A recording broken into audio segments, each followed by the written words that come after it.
Slendang biru sinden Madangkara wis kulina krungu. Coba aku tak nyuwun pambiyantu karo Mbak Yu Tatin Titot ingkang ngitin saking Kulon Praga. Kaya apa slendange coba kaya apa? Mangga Yu. Ketok tobat to Yu. Iki dudu oknome petruke. Iya. Angger wong ora tuwa. Ora mbiyen rasake angger wong wedok ngopo ya angger saya tambah umure malah saya tambah kemayu. Ora Mbak Tatin, ora Mbak Lia, ora bojoku mesti senengane kok foto. Ngono. Malah sing kena sok-soke nuwun sewu wong lek ora mesti ndeloki status, ndelok story keadaan badan iki mboten mesti sok-sok ya pas wareg, sok-sok ya pas luwe. Yen pas wareg ngerti storine Mbak Tatin ora masalah. Nek pas luwe mergo dhewe angger story mesti ngrembug panganan sing dipoto panganan.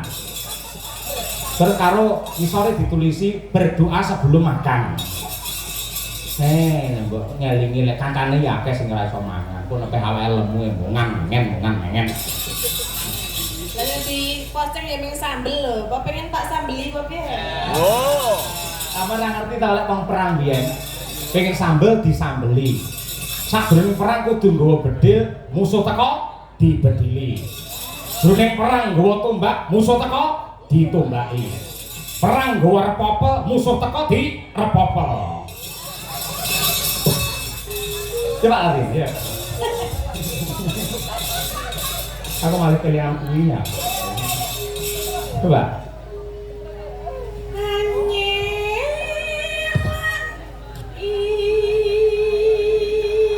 Janjimu.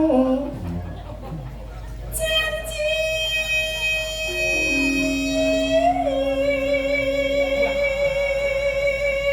Selendang biru. Selendang biru. Alah selendang biru.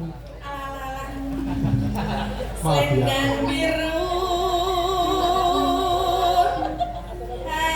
Among enaki.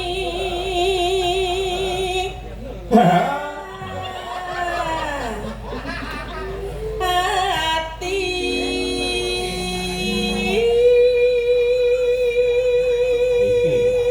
Ora tekan.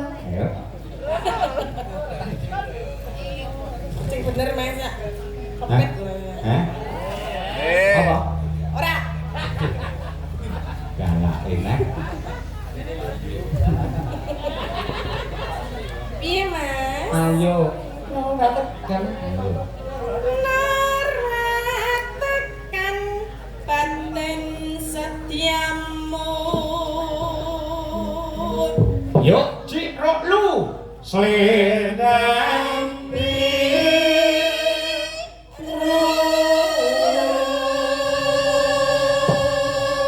Somben neng Ponorogo tanggal 14 bintang tamune genti Mbak Tatin teng desa Kemiri yen taun wingi Mbak Elisa pokoknya desa niku gentenan yen ra Tatin Elisa Tatin Elisa Tatin Elisa terus ngono terus Ora bareng ki wae ya, Jan. Ora bareng.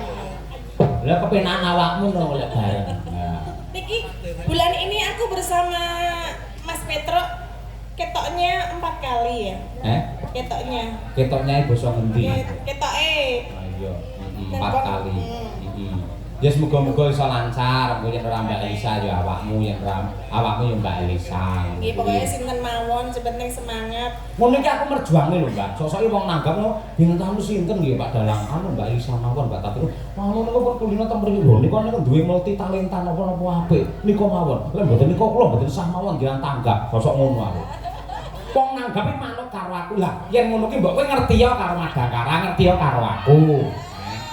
Piye? Lah ganteng sing lantaran ibarate wong jalan iki jembatane aku, mbok nyawak dalan semene. Lho, tandha tarima kasih ora kudu duwe, lek duwe akeh tunggale digoleki kenek, liyane ya kenek. Liyane apa contone mak ngomong? Contone?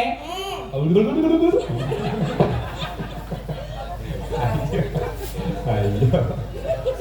Oke, yo Tim. Leboke Mataram.